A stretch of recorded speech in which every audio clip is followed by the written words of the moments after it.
இப்போ வரைக்கும் செல்வி ஜெயலலிதாவை நாம ஏன் நினைவு கூறுறோம்? பெண்களுக்கு பாதுகாப்பா அவங்க உறுதி பண்ணாங்கன்றது தானே சார் அவங்க மேல இருக்க மரியாதை.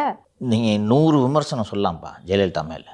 இந்த விமன் சேஃப்டின்ற இஷ்யூ மட்டும் வந்துச்சுன்னா, ஏன்னா சினிமா இண்டஸ்ட்ரியில் she was subjected to harassment. அதெல்லாம் வெளியில் சொல்ல முடியாது. சினிமா இண்டஸ்ட்ரியில் she was subjected to harassment.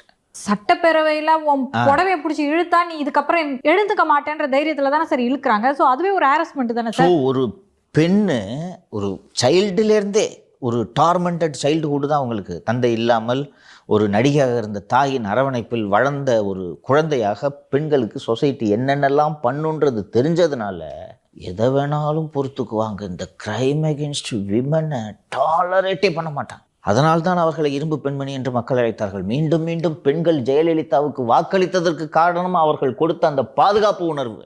அது வேணும். ஒரு ஆட்சியில் பெண்கள் இப்படி